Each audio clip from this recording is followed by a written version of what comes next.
Good luck versus bad luck. मैंने एक दिन मेंटर से पूछा, मेंटर खुशकिस्मती और बदकिस्मती आखिर होती क्या है? वो हंस कर बोले, खुशकिस्मती और बदकिस्मती में लकड़ी और लोहे जैसे फर्क होता है। लकड़ी पानी में तैरती है जबकि लोहा फौरन डूब जाता है। खुशकिस्मत इंसान लकड़ी की तरह मसाइल और परेशानियों में तैरता रहता है। मसाइल और परेशानियां इसके इर्द गिर्द, इसके दाएं बाएं और ऊपर नीचे बहती रहती हैं, लेकिन इसका कुछ नहीं बिगाड़ सकती। ये उनकी गहराइयों में नहीं डूबता। जबकि बदकिस्मत शख्स लोहे के कील की तरह चंद लम्हों में मसलों के पानी में डूब जाता है। बदकिस्मत शख्स के बारे में अरबी की बड़ी शानदार कहावत है। अरब कहते हैं, इंसान पर जब बदकिस्मती के साए आते हैं तो ये ऊंट पर भी बैठा हो तो इसे कुत्ता काट लेता है। इसी तरह हिंदी में बदकिस्मत शख्स के बारे में कहा जाता है, ये सोने को भी हाथ लगाए तो वो मट्टी हो जाता है। ये दोनों मुहावरे दुरुस्त हैं, क्योंकि बदकिस्मती के दौर में हर खुशी, हर कामयाबी और हर अच्छाई उलट हो जाती है। बदकिस्मत शख्स का चांद जौहर से तलू होता है और इसके गुलाबों से गोबर की बू आती है। ये बेचारा हदीस भी सुनाए तो लोग मुंह फेर लेते हैं। इसका अपना साया भी इसका साथ छोड़ देता है और ये मसाइल और परेशानियों की लकोदक सहरा में खुश्क टहनी की तरह तन्हा खड़ा होता है। इसके ऊपर और नीचे दोनों तरफ आग दहक रही होती है और उस लम्हे ये दाएं बाएं ऊपर नीचे देखकर कुदरत से सिर्फ एक सवाल करता है, या परवरदिगार मैं क्या करूं? ये दुनिया का कीमती तरीन सवाल है और हम में से हर इंसान जिंदगी में कभी ना कभी इस नुक्ते पर जरूर आता है। ये सवाल बाज लोगों की जिंदगी में बिजली के शोले की तरह आता है और चला जाता है, और बाज की जिंदगी में सेकंड मुल्कों की रातों की तरह तवील हो जाता है और इंसान की सांसें उम्मीद और नाउमीदी के मंडीर से लटकी रह जाती है। मैंने पूछा, बदकिस्मती के इस लम्हे इंसान क्या करे? वो बोले, हमें इस सवाल के जवाब से पहले कुदरत के निजाम को समझना होगा। कुदरत के निजाम में हर चीज दूसरी चीज से तवानाई हासिल करती है।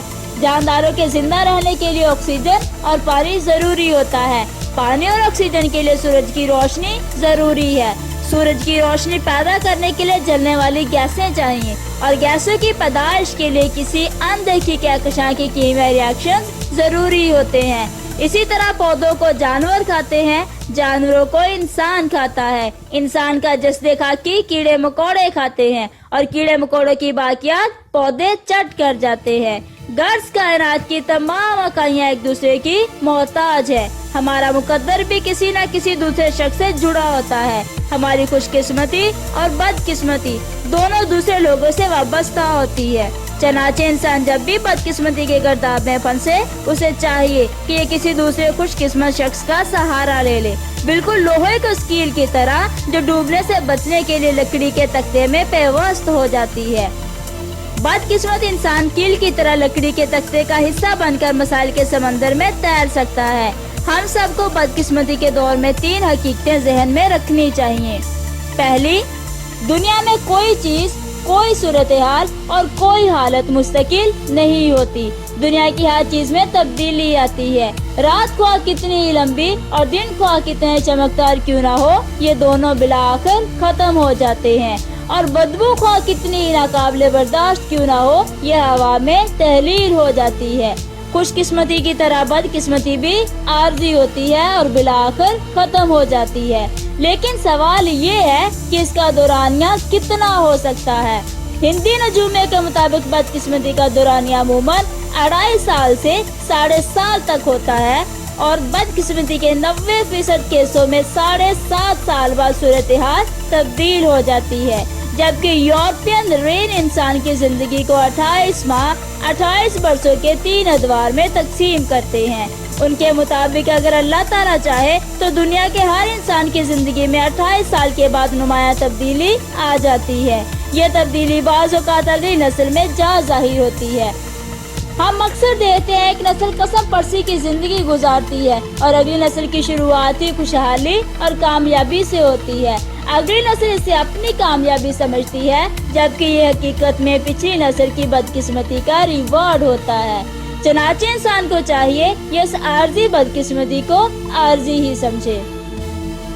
दूसरी, انسان کو چاہیے یہ لوہے کی کیل کی طرح کسی لکڑی کا سہارا لے لے یا خوش قسمت لوگ تلاش کرے، اپنا زیادہ تر وقت ان کی صحبت میں گزارے اور ان کے ساتھ پارٹنرشپ کر لے یا پھر ان کی ملازمت اختیار کر لے اور یہ سوچ لے حالات کو کتنے گمبھیر کیوں نہ ہو جائے، میں اس خوفناک شخص کا ساتھ نہیں چھوڑوں گا۔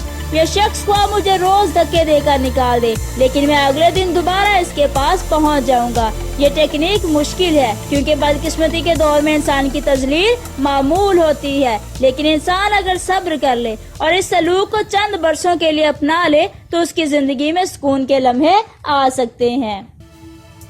تیسری، خوش قسمتی اور بد قسمتی دونوں صورتیں اللہ تعالیٰ کی پیدا کردہ ہوتی ہیں، چنانچہ انسان کو کثرت سے اللہ تعالیٰ سے رجوع کرنا چاہیے، اللہ تعالیٰ سے اپنے گناہوں کی معافی مانگنی چاہیے، اس سے مہربانی کی درخواست کرنی چاہیے اور اللہ کے ساتھ پارٹنرشپ کر لینی چاہیے۔ یہ انسان کی 10,000 سال تحریری تاریخ کا فیصلہ ہے۔ چیریٹی کے منصوبے پھیلتے پھولتے بھی ہیں اور ان سے انسان کو سکون بھی ملتا ہے، لہذا انسان کو اگر کاروبار میں نقصان ہو رہا ہو تو یہ اللہ تعالیٰ کو کاروبار میں شریک کر لے، اپنی آمدنی سے چیریٹی کے لیے رقم نکالنا شروع کر دے، اللہ تعالیٰ کا کرم ہو جاتا ہے۔ اسی طرح مقدر کا بڑا گہرا تعلق خواتین کے ساتھ بھی ہوتا ہے۔ ہمارے گھروں میں ہماری کوئی نہ کوئی بہن، کوئی نہ کوئی بیٹی خوش قسمت ہوتی ہے، خوش قسمتی کے آثار ان کی پرداش کے ساتھ ہی ظاہر ہو جاتے ہیں۔ ہم لوگ اپنی بدقسمتی کے دور میں اپنی اس بیٹی اور اس بہن پر شفقت کریں، اس سے اپنی قربت بڑھا لے تو بھی ہماری بدقسمتی کی شدت میں کمی آ سکتی ہے۔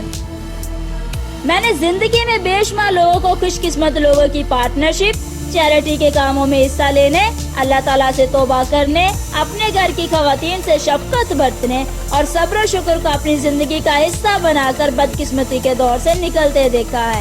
میں نے ایسے لوگ بھی دیکھے جو ساری زندگی بدقسمتی کے گرداب میں چکر کھاتے رہے، لیکن ان کی اگلی نسل کو اللہ تعالیٰ نے مٹی کو سونا بنانے کا فن دے دیا اور لوگ اس خوش قسمت نسل کو دیکھ دیکھ کر حیران ہوتے رہے۔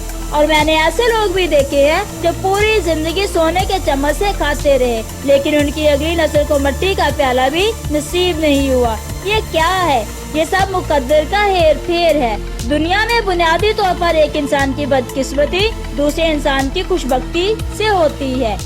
مقدر گیند کی طرح ہوتا ہے، جس طرح گیند ایک ہاتھ سے دوسرے ہاتھ میں منتقل ہوتی رہتی ہے، بالکل اسی طرح مقدر بھی ہاتھ اور جولیاں بدلتا رہتا ہے۔ چنانچہ اگر آپ ٹیم کا حصہ ہیں تو قسمت کی گیند کبھی نہ کبھی آپ تک واپس ضرور آئے گی، اور اگر نہیں آئے گی تو بھی آپ لوزر نہیں ہوں گے، کیونکہ آپ بہرحال اس خوش قسمت ٹیم کا حصہ رہیں گے جس کے کسی ممبر کے پاس خوش نصیبی کی گیند موجود ہے، اور یہ ساتھی آپ کی اگلی نسل کو یہ گیند ضرور دے گا۔ چنانچہ ٹیم کو نہ چھوڑیں، صبر کریں اور انتظار کریں، مقدر کا پیالہ کبھی نہ کبھی گردش کرتا ہوا آپ کے ہاتھ ضرور آئے گا۔ آپ اس وقت موجود نہ ہوئے تو آپ کے بیٹے یا آپ کے کسی عزیز کا ہاتھ اس تک ضرور پہنچے گا، کیونکہ اللہ تعالیٰ کے نظام میں راتیں طویل ہو سکتی ہے لیکن حتمی نہیں۔ یہ وقت پھیرتا ہے اور اس کے بعد مینٹر خاموش ہو گئے۔